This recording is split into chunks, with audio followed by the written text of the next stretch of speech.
Welcome to AI Paper Slop. Today we are looking at the paper, Qwen-RobotManip, Alignment Unlocks Scale for Robotic Manipulation Foundation Models from the Qwen team.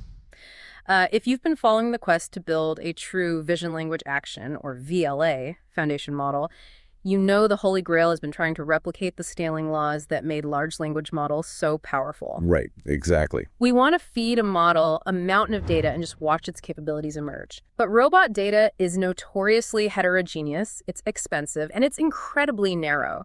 This paper proves a massive paradigm shift. Basically, scaling only works if you solve alignment first. Which is a huge deal. Yeah, and by introducing a unified cross-embodiment alignment framework, the Qwen team successfully ingested 38,100 hours of manipulation data. And here's the kicker. That data is derived purely from open source datasets and a novel human-to-robot synthetic video pipeline. Zero proprietary data collection. Yeah, exactly. Zero. The resulting foundation model exhibits true out-of-distribution generalization, completely shattering the illusion of current benchmark overfitting. It beats state-of-the-art models like Pi 0 and Pi 0.5, and it actually ranked first in the RoboChallenge generalist track. To truly grasp the magnitude of what the Qwen team has pulled off here, I mean, we first need to look at the invisible wall the entire robotics industry has been crashing into lately. Yeah, the whole benchmark illusion thing. Right. We have models that report incredibly high benchmark scores, but they fail the absolute moment you put them in a real messy environment. There is a phenomenon occurring right now in the literature called VLA to VA degradation. Okay, let's unpack this. So you're saying vision language action degrades into just vision action. It essentially drops the language comprehension part entirely. It drops the language part because, well, neural networks are inherently lazy. They will always find the absolute shortest mathematical path to minimize their loss function. When you evaluate models on standard robotics benchmarks, things like, Libero or RoboTwin Easy, the training data and the evaluation data are drawn from the exact same environment. So they're in distribution, or IAA. Exactly. They are IID. The model realizes it doesn't need to do the hard work of genuinely grounding the language instruction. Like if I say, pick up the red block. Yeah, exactly. It doesn't actually pick up the red block to the visual scene. It just recognizes a familiar background pixel layout, spots a recurring statistical pattern in the task, and executes a memorized sequence of motor torques. Wow. Okay, so you're saying standard robotics benchmarks are essentially open book tests where the model has memorized the layout of the room. It's like a student passing a complex calculus exam just by memorizing the font of the multiple choice answers rather than actually learning the math. That is a perfect analogy. The benchmark simply cannot distinguish between true generalizable language condition control and pure in-distribution pattern matching. That's wild. It is. You see models trained completely from scratch, without any massive pre-training, like Star VLA, for instance, matching heavily pre-trained models on these leaderboards. Wait, but if the model is just playing a game of visual pattern matching, then data diversity must be completely useless. Oh, completely. Like you could dump 1 million hours of different robot trajectories into a model, and it wouldn't matter if it's just memorizing shortcuts. Worse than not mattering, it actually creates catastrophic interference. What do you mean by interference? Well, imagine trying to train a single model using data from a UR5, which is a single industrial robotic arm. And then you mix in data from an ALOA setup, which is a bimanual two-arm system. Right, totally different hardware. Exactly. If you do not have a unified representation, the neural network gets incredibly confused. A move forward command in the UR5 dataset looks mathematically completely different from a move forward command in the ALOA dataset. Because their coordinate spaces don't match up. Right, their draint configurations and coordinate spaces are totally different. You cannot scale data if the data contradicts itself. And this is where we hit the core thesis of the paper. Since mashing unaligned robot data together creates that catastrophic interference, how do we actually align it? That is the million-dollar question. So the Qwen team built a unified cross-embodiment alignment framework, and it rests on 3 specific pillars. Let's start with representation alignment. I'm looking at the paper here, and they created a shared 80-dimensional canonical state action vector. But 80 dimensions sounds massive for a simple robot arm. What is actually in that array? It is basically a universal template. Those 80 dimensions encompass everything. You've got joint positions for multiple arms, end effector poses, gripper states. Okay. And even highly complex dexterous hand articulations are squeezed in there.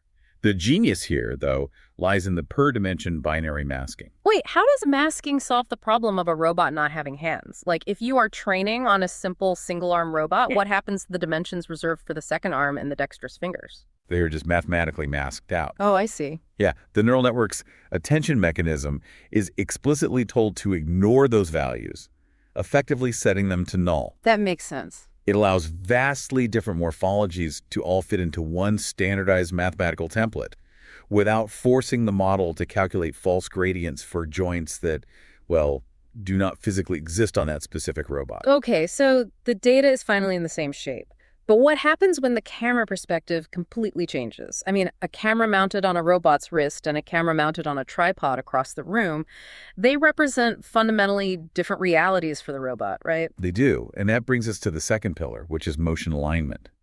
They use a camera frame delta pose parameterization. Delta pose parameterization. Right. The goal is that visually similar motions, like a hand moving toward a cup, must map to numerically similar values, regardless of where the camera is physically located in the room. The paper mentions they rely heavily on cross products to do this. It's been a while since high school physics for me. How does multiplying these vectors actually help the robot understand its hand in a localized space? Think about the geometry of a grasp. They define the motion based on three specific axes. Okay. First, the approach direction. So imagine a vector pointing straight out from your forearm. Got it. Second, the gripper normal, which is the vector perpendicular to the flat plane of the gripper jaw. And third, the grasp axis, running right along the jawline. Whoa, okay. By taking the cross product of these vectors, they create a standardized, localized geometric frame. So the model no longer cares about the global coordinates of the room. Exactly. It only cares about what the hand is doing relative to the camera's view. That makes a lot of sense. But what about bimanual robots? A left hand and a right hand or a mirror. Doesn't that mess up the geometric math? It absolutely would, which is why they introduce a brilliant, simple mathematical trick. What's the trick? A sign flip. They multiply the geometric calculation by +1 for a right hand and -1 for a left hand. Wait, really? Just a simple plus or minus 1? Just a sign flip. This ensures that the z-axis points in a consistent direction, regardless of handedness. In the model's mathematical representation, both the left and right hands map to the exact same localized gripper frame. So the model understands the physical shape of the robot via the 80-dimensional mask, and it understands the geometry of the motion via the cross products. Right. But if all this data is perfectly standardized and mashed together, how does the model know which robot it is actually controlling when you turn it on? That is the third pillar, behavior alignment. Behavior alignment, okay. And this is achieved through in-context policy adaptation. They do not use explicit tags. So they don't insert a prompt telling the model, like, you are now an Aloha robot. No prompts like that.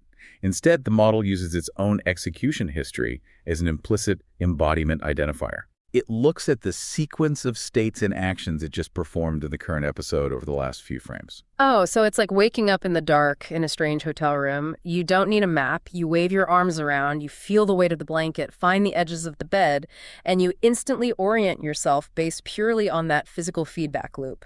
That is a perfect analogy, yeah. The model kinematically adjusts its behavior by feeling out its own body through its immediate past actions. That's so cool. What's fascinating here is that alignment isn't just an engineering trick to clean up a data set. It is the fundamental prerequisite for a scaling law in physical space. Because without it, adding more data just adds more noise. Precisely. So with the alignment framework built, the floodgates open for data scaling. And this brings us to what I consider the most disruptive claim in the entire paper. Here's where it gets really interesting for you listening. The Qwen team trained a master generalist robot by basically having it watch open source data sets and YouTube videos. Yes. No massive, expensive fleet of physical data collectors, zero proprietary data. The implications of that zero proprietary data claim are just staggering. I mean, the 38,100-hour pre-training corpus started with about 11,000 hours of open-source robot data. Combining data sets like OXE and Droid. Exactly. Yeah. Then they brought in human egocentric videos from datasets like EgoDex and Egoverse. But wait, human video isn't robot data. A robot doesn't have human muscles, and it doesn't process visual input the exact same way. Right, so how do they bridge that gap? Yeah. Through a highly novel human-to-robot synthesis pipeline. They translate the human egocentric video directly into robot trajectories across 15 different dual-arm platforms. 15 different platforms. Yeah, and this single pipeline generated nearly 25,000 hours of synthetic cross-embodiment data. Okay, I have to push back here. Anyone who works in machine learning knows that if you scrape 30,000 hours of open source and synthetic data, a massive portion of it is going to be pure garbage. Oh, inevitably. You are going to get bad teleoperation, tracking glitches, impossible physics. If a model trains on a human hand tracking glitch, it's going to learn to make the robot arm torch aggressively, right? Which is exactly why they built an industrial-scale, 5-stage curation pipeline. Their approach to sudden change detection is incredibly sophisticated. They have to mathematically isolate a true glitch from a fast intentional movement because humans jerk their hands all the time when they cook or clean. Exactly. How do you mathematically define a glitch so the system knows what to throw out? So first, they extract the smooth mathematical trend from the raw, noisy data using cascaded median filtering alongside Savitsky-Golay filtering. Savitsky-Golay filtering. Now, a standard moving average filter would just flatten out all the fast movements, right? Yes, a moving average would destroy the actual peaks of motion. Savitsky-Golay is powerful because it uses a sliding window polynomial fit. Okay. It smooths out the high-frequency static while preserving the true shape and height of the actual movement peaks. So once they have that smooth trend, what happens? They evaluate every single frame, looking for 3 simultaneous deviations. What triggers the system to actually flag a frame as corrupted? First, they look at the absolute residual. That's the raw distance between the actual trajectory and the smooth trajectory. Right. Then they look at the second-order finite difference, which measures the acceleration.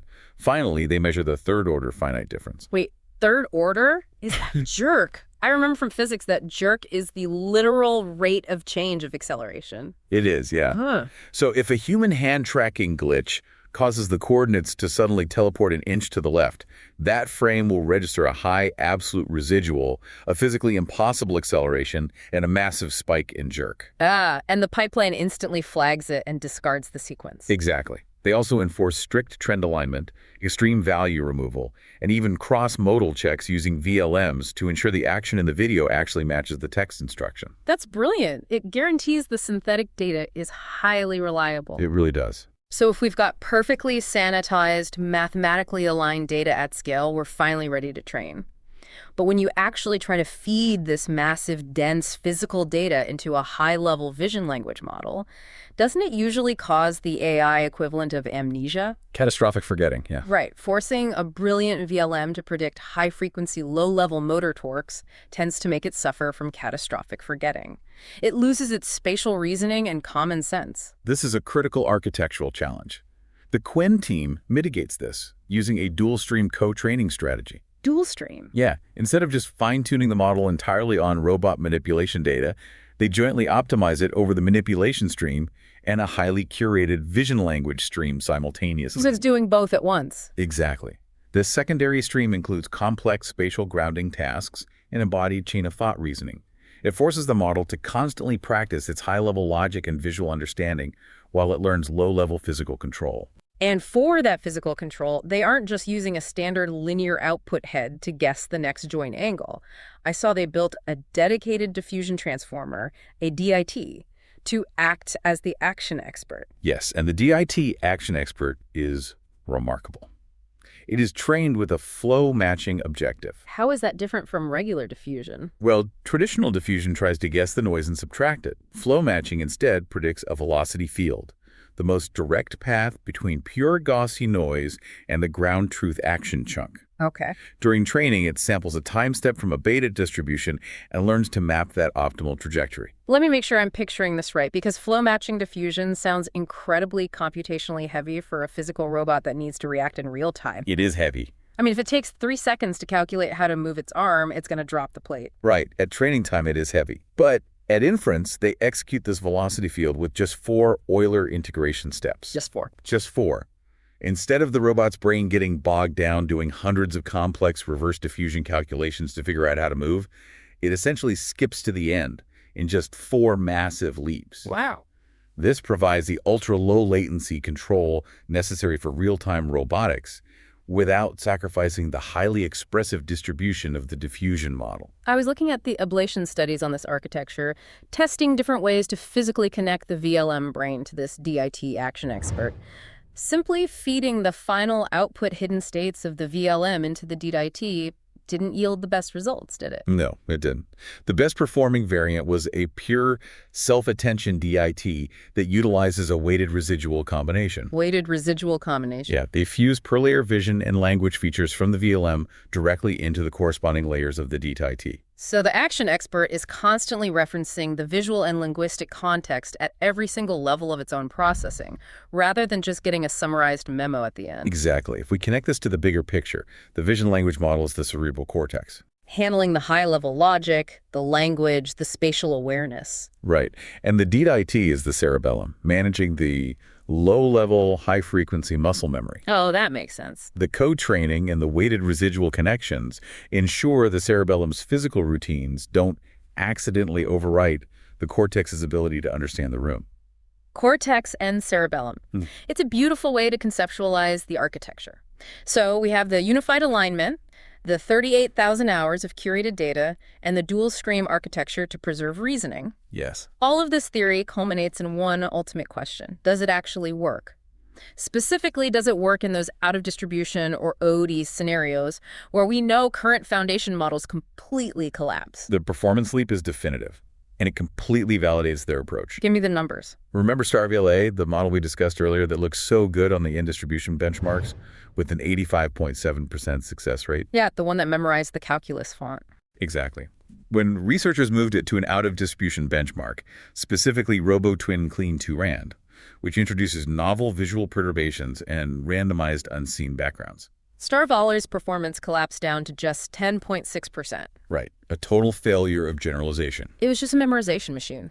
Qwen-RobotManip, on the other hand, sustains incredible performance across the board. It crushes existing state-of-the-art models like Pi0, Pi 0.5, and Intern VLA A1 across a whole suite of rigorous OOD evaluations. Things like eBench, Libero Plus, and RoboCasa 365. Exactly. And furthermore, this isn't isolated to simulation. They validated this generalization on real-world hardware platforms. Real robots. Yeah. The Agilex Alola, the Franca ARM, the UR5, and ARX platforms. So what does this all mean for you listening to this? It means the way the industry measures foundation model capability in robotics has to completely change. If a model can't handle a new table texture or a slightly shifted camera angle, it is not a foundation model. And to prove this point, the Qwen team actually had to invent 2 new benchmarks just to properly test the limits of their own model. Oh, right. They introduced RoboTwin-XE. To test cross-embodiment transfer, taking a model trained on one set of robot arms and testing it zero-shot on a completely different physical morphology. And critically, they introduced RoboTwin-AF, which tests instruction following. Tell them about the stapler test in RoboTwin-AF, because I think this perfectly illustrates how lazy older models are. Right, so in traditional benchmarks, the instruction might be press the stapler, and there is only one stapler in the scene. Easy enough. A model suffering from VLA to VA degradation will just see the stapler, completely ignore the text prompt, and press it, because that's what usually happens to staplers in its training distribution. It's essentially flying blind. Yeah. But RoboTwin-IF forces the model to actually read the text by introducing plausible alternatives in the exact same scene. The scene will contain both a bell and a stapler. Ah. The instruction will dynamically say either ring bell or press stapler. So if the model is just reacting visually to objects, it will fail 50% of the time. It has to deeply condition its physical trajectory on the specific semantic meaning of the language prompt. Exactly. And the ultimate proof of their entire thesis that alignment is what unlocks scaling is found in their controlled data scaling experiment. This is the real test. They trained versions of the model using 1%, 5%, 10, 25, 50, and 100% of the training data. Okay. They ran this experiment both with and without their unified space alignment framework active. This is the moment of truth. Does adding more data actually make the physical model smarter? Well, without the alignment framework, as you increase the data from 1% to 100%, the validation mean squared error completely flatlines. It flatlines. Completely. The model learns absolutely nothing new. It cannot absorb the information because the unaligned data is constantly conflicting with itself. Catastrophic interference in action. Exactly. But with a cross-embodiment alignment framework active, as you feed it more data, a beautiful, consistent scaling curve emerges. The error rate drops smoothly and continuously. Wow. They have definitively proven that scaling laws applied to physical robotics provided the data is mathematically aligned first. It is a massive breakthrough, and it leaves me with one final, very provocative thought for you to ponder. If human-to-robot video synthesis and sophisticated mathematical alignment can already yield an emergent, highly capable generalist robot policy without deploying a single physical data collection fleet, Which is incredibly expensive to run. are we looking at a fundamental disruption of the industry? I mean, will the future of robotics hardware companies be entirely upended by pure software teams, generating synthetic human video data from their laptops, outcompeting companies spending tens of millions of dollars driving physical robots around laboratories? It's a wild thought. Make sure to subscribe to AI Paperslop so you don't miss our next breakdown. Until then, keep questioning the benchmarks.